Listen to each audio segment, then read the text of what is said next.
Hello, beautiful people of the world. I hope your day has been as awesome as you are. Welcome to the Wine and Gist with Monomoxie podcast. My name is Monomoxie, your host, and I am so glad to have you here. Wine and Gist podcast is a safe space for raw, deep, and unfiltered conversations about lifestyle, dating, and relationships today. We've got a lot to talk about, so grab a glass and let's gist. What's up, Gist Gang? Welcome to another episode of Wine and Gist with Monomoxie. So, I hope you've got your glass because I've got mine, and today we're going to talk about sex. Let's talk about sex, baby. Okay, so not about the birds and bees or anything like that. We all know the stork brings the babies, so we don't need to get into that lesson again. However, we're going to talk about sex in relation to the pressures of women in society when it comes to sex. So, before the Gen Z era of pure acceptance in who you are and having more women open with their sexuality unapologetically, we were raised to treat our bodies as a sacred thing, a sacred place, right? You should not let anybody enter your sacred room or hole, so to speak, unless they were a sacred person to you, such as a husband. I mean, back when we were growing up, you had sex ed classes in like middle and high school that basically tell young girls that their vaginas and they would lose value every time a penis goes into it. So I attended one of such sex ed classes. This was in the eighth grade. And the instructor had a female volunteer step up in front of the class and then had five male volunteers step up in front of the class. So she had this female cut off a piece of tape from a tape roll and then had her place the tape on the first boy, rip the tape up, place it on the second boy, and consecutively up until the fifth. And by the time she got to the fifth, the adhesive was useless. It wouldn't stick. And so she used that as a lesson to tell young girls that if they sleep with multiple men, essentially their vagina is like the adhesive on the tape that becomes useless. And then when it came to, I guess, the boys section of the sex ed class, they were more focused on the diseases you can get, like STDs, how to put on a condom and, being more careful when you had sex. Putting on a condom, wrapping it up, ensuring that the girl's on birth control before you're making bad decisions because you want to avoid teenage pregnancy. Real, actual sex ed stuff. And, way back, even way back then in eighth grade, that always had me puzzled. Like, why are you telling young girls that, hey, do not have sex, or this will happen to your vagina, you will be useless and you will be basically used up and ran through. But you're teaching young men how to be safe, how to, avoid STDs and blah, blah, blah. So that always kind of rubbed me off the wrong way, that from that young, you're instilling in young girls that we have the burden. We have the burden of sexuality as far as when a man has sex, if a man has sex, and therefore it became a thing where women grow up using sex as a reward or a weapon. This inadvertently taught young boys that they have to earn sex from girls. They have to do certain things and say the right things and make certain moves in order to court her into having sex. And what solidifies that mentality is the fact that a lot of young girls who are sexually active, teenage girls, a lot of them are doing it as an activity that they believe is done in a relationship. Even if they feel physically ready, a lot of young girls do not really start getting the full pleasure of sex until they're much older. And so a lot of times, I hate to tell you this, young men, but your teenage girlfriend when you were a teenager was probably faking it most of the time. And, yes, there's certain things that, certain areas that you touch in a woman that even a young girl becomes stimulated. But a lot of times, a teenage boy is still also learning a woman's body. A teenage girl is also learning about her body. So a lot of times that pleasure is usually fully one-sided, as in, a teenage boy will get theirs off regardless. But a teenage girl, and it's not ever blanket. Some teenage girls are already starting to feel that full pleasure at their age. But a lot of women do not get that full pleasure of sex until they're much older, in their 20s, some even in their 30s. So, what I believe should be taught in sexual education, I don't know what sex ed looks like these days, but I believe what should be taught is that sex is human nature. And women want sex. Grown women who are sexually active and know their bodies and have reached that point in their lives where they do start to feel the full pleasure of sex. Men and women want sex. It's not just men. Women aren't just waiting around to pleasure a man or give him like a reward, or say, "Oh, I have to give it up to my man. I have to keep his ball sack empty." Like, women enjoy sex just as much as men, and many women even more, because scientifically it's been proven that a woman's orgasm is far more intense than a man's. So biologically, we all get the same cravings, especially when you're a grown woman. You know what sex feels like, you know the pleasures you get from sex, you enjoy sex, you're sexually active. We crave sex just as much as men do. And I believe that this is what should be taught in sex ed. Teach teenage girls that, hey, there will be a time, and teenage boys, that there will be a time where your urges are heightened and you do start to want those things. And instead of teaching them to be ashamed of their sexuality, be ashamed of, displaying that, while simultaneously teaching men that it's okay as long as they're wrapped it up and they're safe, instead of putting in those thoughts in young people's heads, we need to be teaching them that this sex is normal. It is the human nature. It is something that we're all going to do at some point. I mean, of course, there are asexual people and people who just don't enjoy sex no matter what. I mean, that's probably a biological issue, maybe a psychological issue from an experience they had growing up, or whatever the situation is. There are people who don't enjoy sex. But for the most part, adults do. And this idea that women are just kind of, waiting around for sex, in the sense of they don't initiate sex. Men initiate sex and we give it up. Like, no, women initiate sex all the time. Women go out looking for sex all the time. And these are things that were not normalized in our time growing up, but have been normalized now so much. So we need to kind of make sure that the young people growing up are understanding a lot about, sex, and they're not learning it from porn or the internet, because the sex ed class that they had was some pretentious bullcrap. See, us women have always been so easily judged by how many sexual partners we have, right? The whole question of what's your body count? I mean, what the fuck is even up with that? Why why is that a question? Why is that a thing? Why do you have to talk about that? Why do you meet someone and your first thought is, how many people have you had sex with? I mean, if that is a huge value to you and something that matters deeply to you, you don't want somebody with an X number of sexual partners or above, or you only want someone that has been with only so many people, for whatever your reasons are, great, awesome. But if you're just asking to judge someone and just kind of be deterred from them, like, you don't know who that person is, you don't know what their life has been, you don't know what they've been through, you don't know them. You're just now getting to know them. And if you're getting to know them on the basis of, let's get in a relationship, or we're working towards maybe getting to that point, why does it matter how many people they've slept with? What matters is that point in moving forward. I think a fair question is to ask, yes, do they have any STDs? You can even ask them to prove it. If you feel uncomfortable, having sex with them or unprotected sex with them, or whatever the situation is, you can ask certain questions about a person's sexual health. But that whole what's your body count thing is just ridiculous, especially because most people will lie, especially if their body count is like a ridiculous number, because they're afraid of being judged. But even then, it's like, why does that matter in deciding if you're going to move on with that person or not?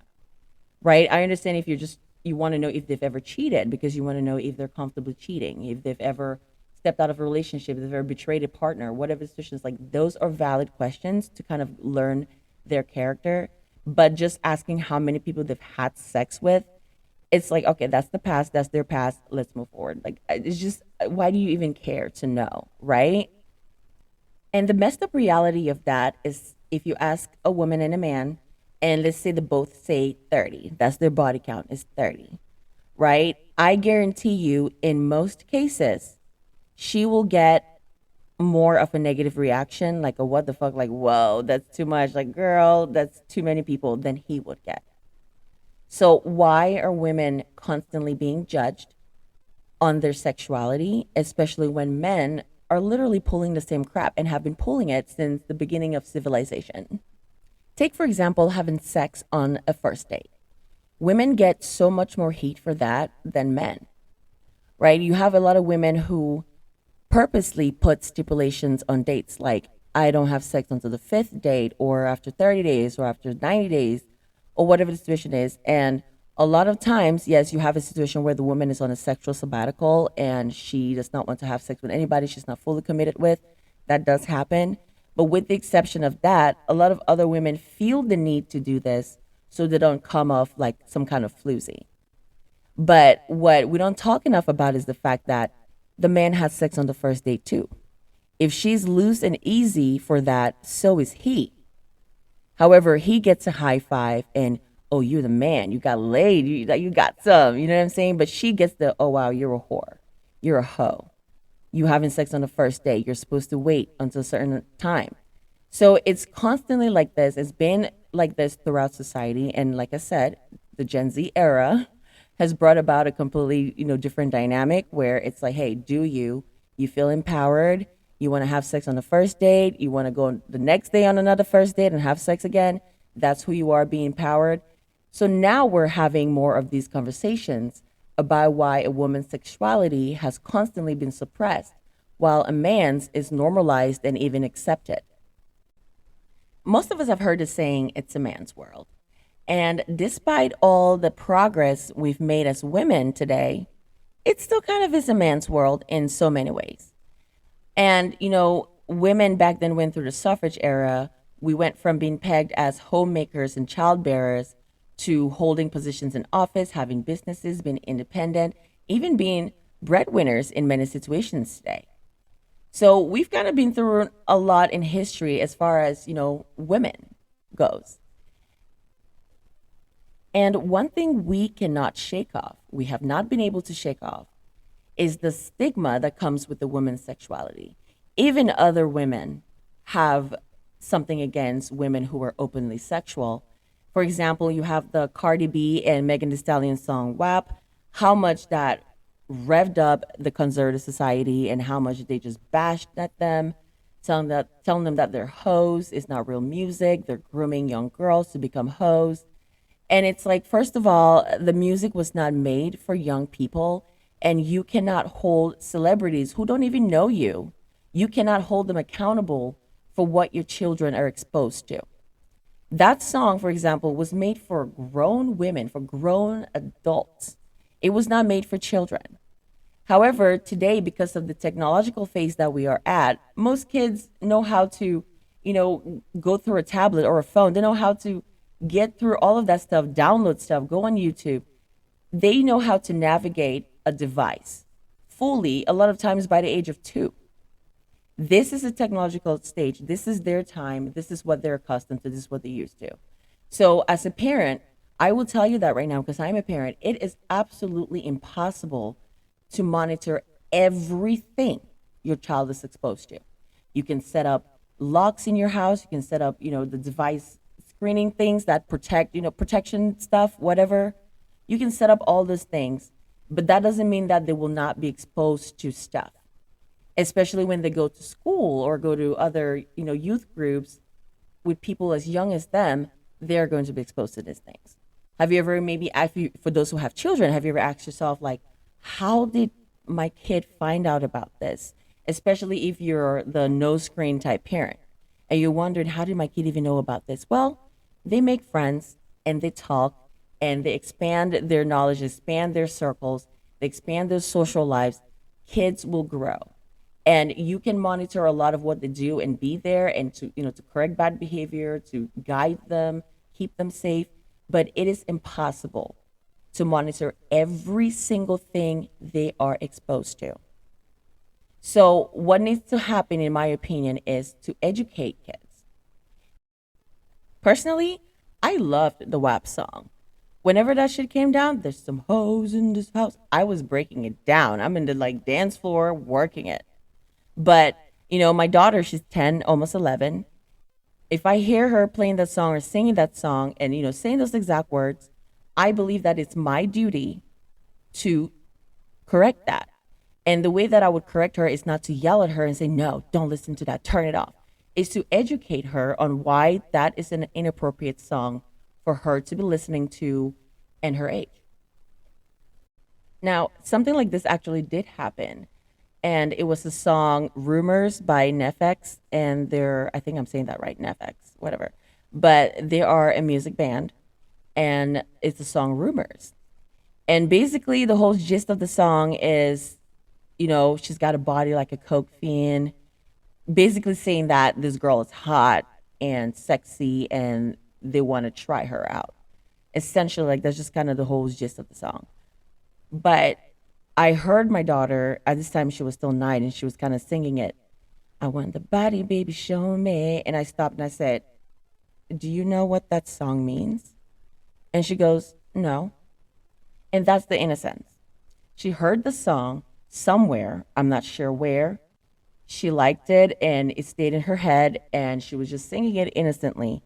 And I stopped her and I said, do you understand what that song means?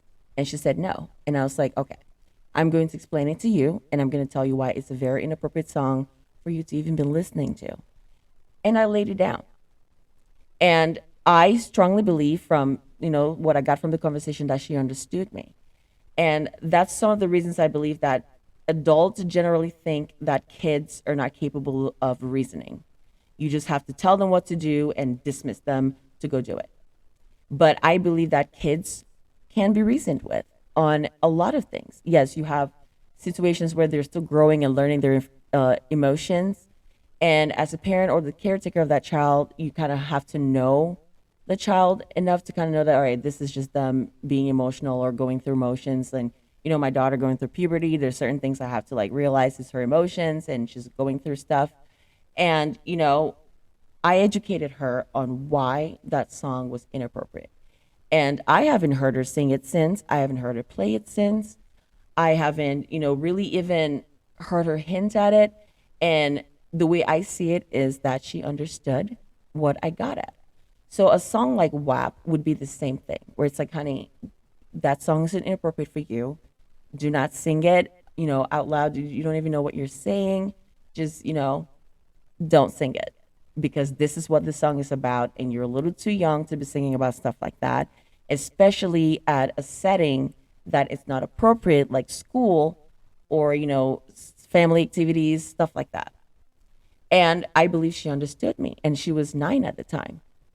So children can be reasoned with, and you do not have to put the burden on celebrities to be role models for your children. That is, one, not fair. Two, they don't know you. They're not singing the song for your child. They're not singing the song for any child. They're singing it for adults like me. I enjoyed it. I thought it was great. I see her rapping those verses and, I having a good time. But my child, I said, no, no, no. You're too young for that. That's not what the song means. Even though you heard the lyrics and you liked it and you're going with the beat and you don't even know what you're singing. So I think it's up to the parent to reason with the child if their child is exposed to certain things. And instead of just banning it and, all you're doing in that situation is teaching them that they can't come to you with these questions, you're just going to dismiss them or be angry that they're even exposed to it. That's all you're teaching your child in that situation. So receive it and have an honest conversation about why it is inappropriate for the child. Anyway, we got a little bit off topic, so let's hop back on. And as I previously mentioned, it's almost like society accepts it when a man is kind of a floozy. A guy who has 5 women in 1 week is the man. He's high five, like what? And a woman who does the same is considered a whore. Her values become questioned. She's attributed as someone who lacks self-respect, doesn't respect her body, doesn't really respect the sacred nature of a woman's body. And it's quite evident that society believes that women, I guess, lose value with each penis they have, or at least every time there's a penis that goes into her. And therefore, we have to preserve our values by making sure we're not having sex. But We live in modern times, and modern times call for modern measures. And you have so many women today who don't give a crap what anybody thinks, what anybody holds as stipulations for womanhood. They're doing their thing and unapologetically. There are many women who are refusing to commit, and people are so astonished to see a woman who believes that they don't want a man, they don't want to deal with any of that. They're perfectly fine being who they are. Lots of women today are choosing not to commit. They're choosing not to be out looking for husbands. They're focused on their careers, their lives, whatever their aspirations are. And that's 100% okay. I think that is very, very fucking okay. If you feel like as a woman you're not ready for that kind of commitment, or you just never want that kind of commitment, that is 100% okay. You are entitled to your decisions. You're entitled to whatever decisions you make for your life. Own it, stick by it, fuck what everyone else has to say. And when it comes to sex and dating, I don't see anything wrong with people, not just women or men, but people having multiple partners as long as they're being safe and they're being honest. I don't think it's right to lie to people, especially if you are having sex with multiple people. I think it is imperative to tell each of them. And obviously, there is that natural fear that the person that you're hanging out with, and maybe you like their company, but you're not really sure how serious you want with them, and you don't want to lose that company. So you get afraid that if you tell them you have someone else, they might back out. Well, then so be it, because it is completely wrong. Like I said, especially if you're having sex with multiple people, it is wrong to not tell them what to expect. Because personally, if I was single and I was with a guy who had multiple sex partners, that would definitely change the dynamic of our sexual relationship, because I'd be concerned. I'd be concerned on who else you're out there sticking your dick in and then bringing it back to me. So stuff like that would matter to me personally. And this is not to say that, when I was dating, I expected a guy that was talking to me to solely focus on me. I simply expected honesty, so that way I can make my own decision based on the honesty that was presented to me.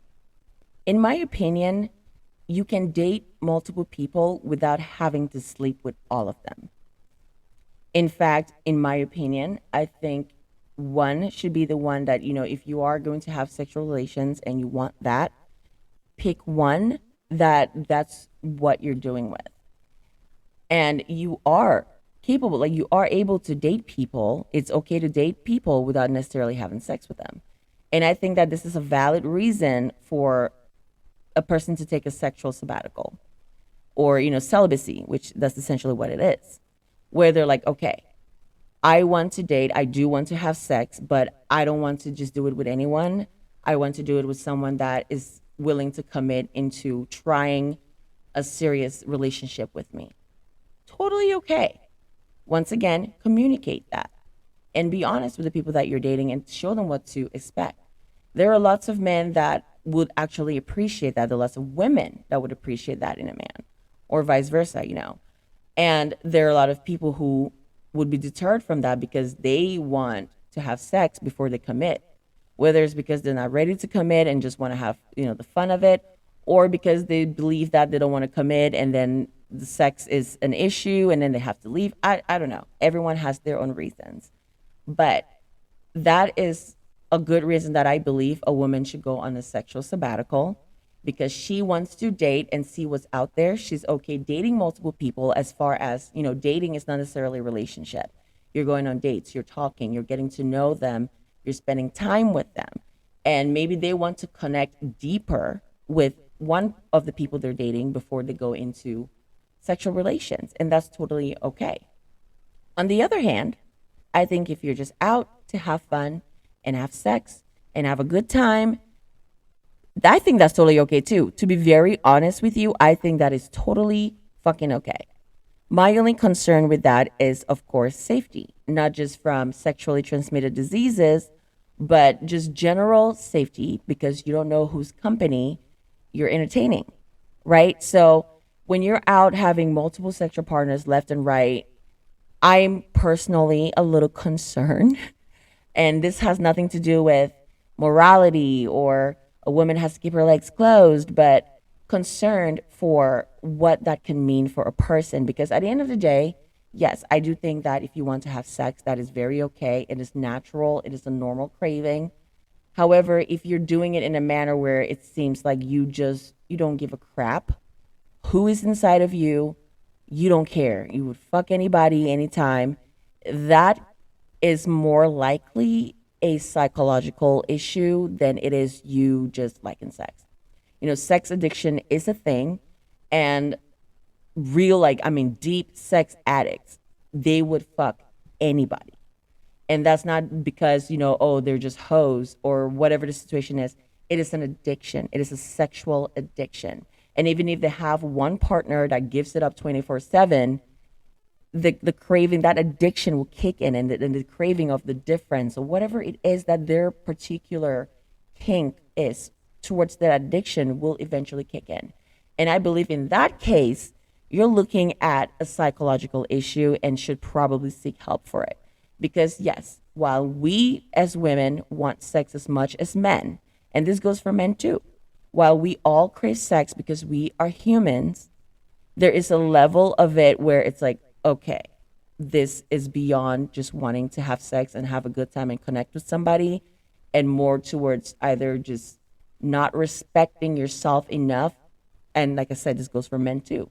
Not respecting yourself enough to a point where just anybody at any time, anywhere, you're ready to go. That is a deeper issue, and that is not what I am getting at here. Now, I am not by any means dismissing the sexual assault that men do face in society. And it is less talked about because of this idea that women are the ones that give sex and men are just waiting to have it. And you have men who, a lot of men have a story where a woman would grab and, gawk at them and just literally just verbally or even physically assault them sexually. And they are not interested whatsoever, but they're just kind of pinned to a wall and not sure what to do, but they feel uncomfortable. And as men, it's like going somewhere and telling someone like, oh my gosh, a woman assaulted me. And other men look at this woman and she's fuckable or attractive even. They're going to be like, man, what are you complaining about? Like, please, you had a woman come up on you. You had a woman feel you up. What's wrong with that? Are you gay or something? Which is like, it's just dumb because he was uncomfortable. It's okay for a man to be uncomfortable being touched by a woman that they don't want, or even a woman that they want. Men should have consent too. But like I always say, we can talk about one without necessarily dismissing the other. So in this particular podcast episode, we're talking about the sexual issues that women face. We will definitely get to the ones that men face because men, you are valid too, and your sexual assault stories are valid and they need to be heard. Because no, it's not okay for you to be assaulted either. But nevertheless, women have always been throughout history seen as objects to men, whether it's to satisfy him or take care of his home, raise his kids, clean up after him, be sexually ready for him.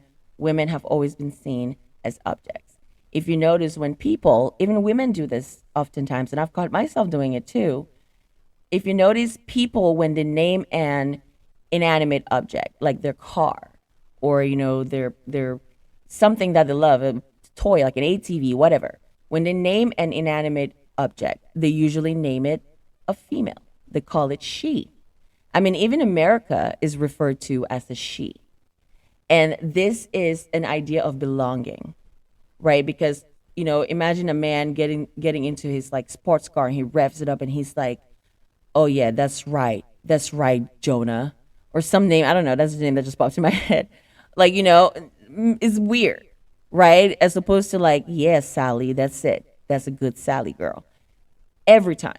It seems more normal. And a lot of even women, when they name their cars, because I've met women who name their cars, it's always a female name. Because the whole idea throughout history has been that women are a thing to possess. Women are a thing to control, right? You are born to be ready for a man to take you in as a wife, and you bear his children and take care of his home, and the cycle continues. My theory with the sexual oppression of women throughout history has to do with misogyny. And this is only my theory, my thought process, just based on things I've read about history and just things I've witnessed in life and people have been around. And my theory is that this whole oppression of women was a misogynistic agenda. And that is because men, throughout various times in history, have been intimidated by women. Naturally, as women, we can go out, we can pull, like, for every woman a guy can get, we can get five. What I'm saying? Even women that are considered unattractive, which, I think that's a little mean, but even women that are considered unattractive still get laid. Meanwhile, men that are considered unattractive have a harder time, and many of them even wind up paying for sex. Once upon a time in world population, there were significantly more females than males. However, that is not the case today because today there are more males in existence than females. Granted, the number difference is not as significant as the female versus male. However, the males today are leading in population numbers. World population has changed, and so has family dynamics. You have different ways of procreation now, such as IVF or surrogacy, and you have different family structures, such as two moms and two dads. And in my honest opinion, as long as a child is loved and well taken care of, that is completely okay. You even have adult men and women who may feel ready to have a child and to raise a child, and they're financially capable and mentally ready to do this with or without a partner. And maybe at the time they don't have a partner, but they feel like their biological clock is ticking, or maybe not, and they're just ready. And they don't necessarily have someone to commit with in that moment to do something like that with, and they go through the sperm donor route. There are a lot of women who are taking that empowerment into their hands where, you know what, I want to be a mother. There isn't a father, there isn't anyone that I am seriously dating or anyone that wants to be in this position with me that I care about, but I want a child. I'm ready for a child. I'm ready to raise a beautiful child of my own. And so they go the IVF route through a sperm donor. So more and more, we're seeing women take matters into our own hands. But so many women are judged for this. And I personally don't understand why, because if a grown adult who is financially capable and financially stable and has all the tools to be a good parent wants to be a parent and hasn't found someone that they believe is a suitable partner and aren't willing to wait however many days, weeks, or years that comes around, and they're ready to have a child, it's really no one's business. And people around them who love them should be supportive and understanding instead of negative and judgmental. But I do strongly believe that a lot of that negativity comes from the fact that people, when they see a woman, especially with a child, they would like to see a man with her. You have a baby, where's the father? You're a woman, where's your man? And because of that, it's weird for a lot of people, or they can't wrap their heads around the fact that a woman is perfectly ready and happy going through that route on their own. Because traditionally, a woman should have a man, especially a woman with a child. And this is how a lot of young girls are groomed. And even though they don't necessarily follow the traditional route of, eat your veggies, go to school, go to college, get a degree, get a job, and then start a family, even though they don't follow that route, a lot of women still put that pressure on themselves to live up to the standards that society has set for women since the beginning of civilization. And I strongly believe that this was a historical misogynistic agenda to keep women oppressed, because so much research is out there that has been determined that women are actually really great leaders. We are wonderful leaders, but when you're living in a man's world, you can't lead a man, and they don't like that. So throughout history, they've oppressed us so we wouldn't live up to that potential. We have the witch trials in history, which primarily was about, intelligent women, intelligent groups of women who got together and tried to fight against the oppression one way or another. They were declared witches for, various spiritual practices that were not in accordance with Christianity. They were considered witches if they disobeyed their husbands, if they disobeyed a man, if they spoke up against the societal leader, which was considered a person chosen by God. Anything that a woman did to defy what the church declared was law or the norm was considered witchcraft, and she would be hung, burned, thrown in a lake, all those things that went on during the witch trials. I mean, a husband could really just become angry with his wife for whatever reason and claims that she's a witch. And without question, she will be dragged for a so called trial, which really is just her death sentence. And women being taught throughout history to suppress their sexuality, thought that we are not sexual creatures, but men are. We just exist to provide them with their pleasures and other things. Because of that, women are so condemned the minute they step out of a man's ideal image of what a woman should be, what she's wearing, how she should present herself. The minute she's not the normal, goody goody, nice, covered up woman, oh, she's a hoe. Burn her.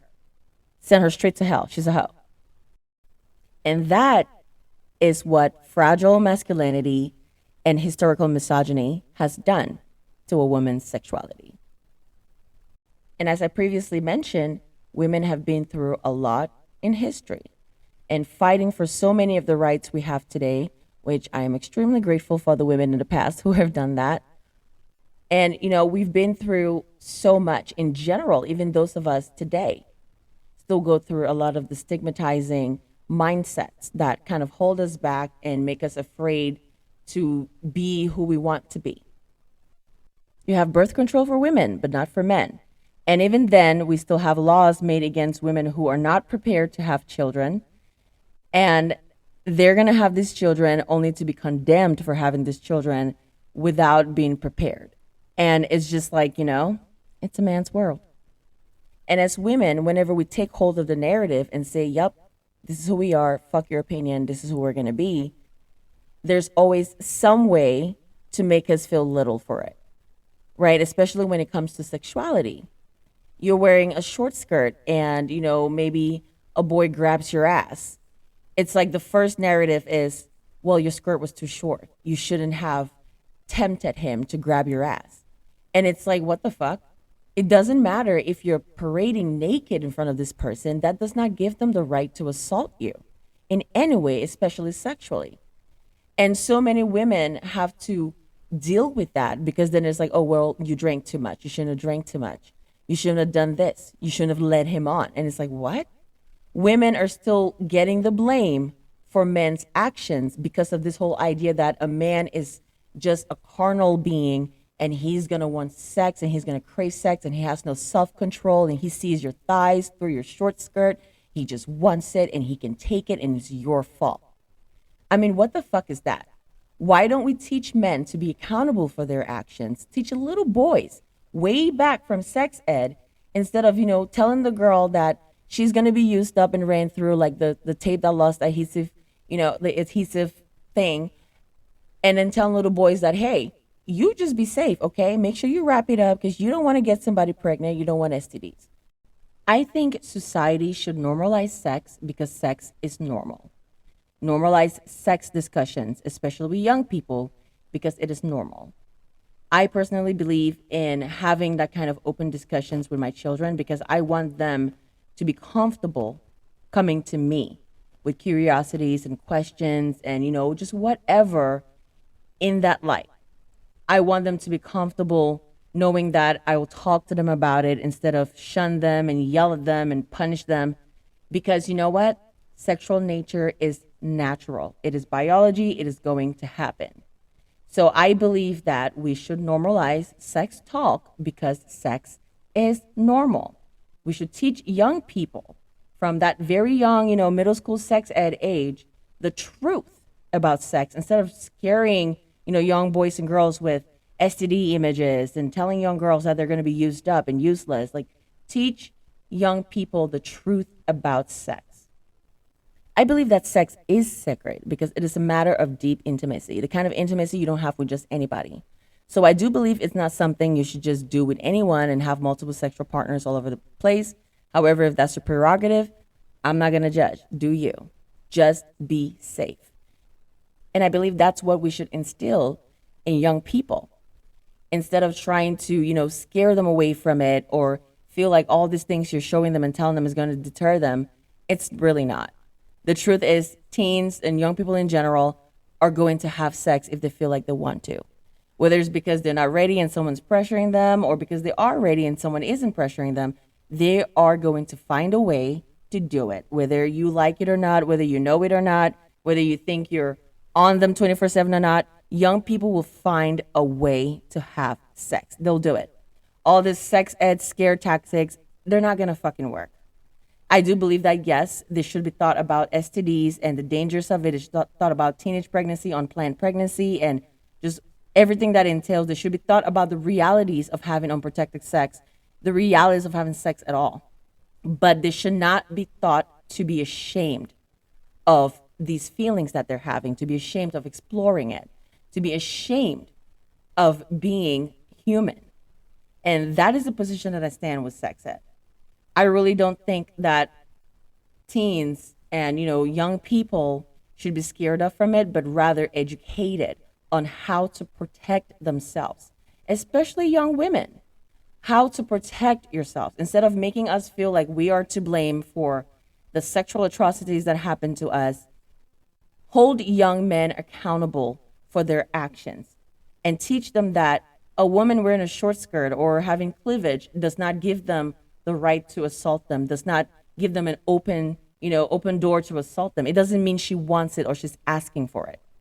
Especially in cases of a sex worker of sorts, whether she's an exotic dancer or an escort or whatever the situation is, if she's a sex worker of sorts, it's like she's automatically dismissed as a sexual assault victim, which is really fucked up. Just because this is what she does doesn't mean that consent goes out the window. She still has to consent to people doing certain things to her, to people taking advantage of her, to people having sex with her. It doesn't matter. And in so many cases, sex workers are just like practically just rolled eyes on and ignored and throw the case file over there. Nobody really cares because they assume that maybe, because she was a sex worker, she lured him and he had sex and he just didn't pay her and she's mad. And it's just really fucked up. You know what I'm saying? And these are just things that women have to deal with. And I will put a disclaimer that I believe that sex work is real work. I don't judge women who do it. I don't judge people who do it. This is my personal take on it. I don't care how anyone feels. I think sex work is real work. Now, I will reiterate this. It does not matter whatsoever what a woman is wearing. It doesn't matter what a man is wearing. It doesn't matter if they're parading naked in front of you. I don't care if they're wearing a string bikini, they're wearing your favorite lingerie. I don't care. It does not give you the right to assault them. It does not give you the right to touch. It does not give you the right to gawk at them. It does not give you a right to sexually assault them in any way, whether physically or verbally. That is not an excuse. A woman's clothing is absolutely not an excuse to assault her. It is called self-control. Have some self-fucking control. Nobody is so crazed with sex that they cannot control themselves when they see someone they're attracted to. So I believe the burden should be placed on men to hold themselves regardless of what they see a woman wearing or whatever vulnerable situation she's in, like drunk and stumbling across the road. Now, personally, I believe in expressing yourself through fashion. Wear what makes you feel good. Wear what makes you feel beautiful. Wear what you think is dope. Go for it. But I do believe that there are certain settings that not every type of fashion is appropriate for. And that's more towards a dress code situation than it is about woman shaming or fashion shaming or making assumptions about who you are based on what you're wearing. For example, if you wear, say, a skimpy nightclub outfit, like a mini dress that's like really skimpy and is more for appropriate for a nightclub, and you wear that to a black tie event, like say a gala and a fundraiser, you are going to look out of place. You are going to feel out of place. And yeah, there's some people that are going to give you a side eye and make assumptions about who you are, probably assume you're some kind of escort or some kind of prostitute that somebody brought as a date. And, people are going to form their own opinions. And that's something that none of us can really help, right? People forming their opinions is their business. Whatever they think of you is their business, not yours. It's not your place to live up to. It's not your place to be what they think, whatever. However, if you are inappropriately dressed, you will call the wrong type of attention to yourself. And hey, if that's what you want, if that's what you like, you want to walk into a fundraiser gala wearing like, booty shorts and like, I don't know, some cowboy boots because you really just came from like a rodeo show or like a country bar and you're in a black tie event, you are going to look off. So in that situation, that's not necessarily a woman thing, but that's an everybody thing. If you're wearing sweats to a black tie event, you're still going to look off as well. So while I believe in expressing yourself through fashion, and this is to my fellow ladies, I do think that certain events require certain types of dress code. All right, Just Gang, we have reached the end of this episode. If you have a comment, inquiry, input, question, smart remark, whatever, drop it in the comment section. It is all welcome. Please go ahead and share. Hit that share button for me and get us out there. And please follow us on YouTube, Instagram, and Facebook at Wine and Gist Pod. Until next time, Just Gang, go on and be great.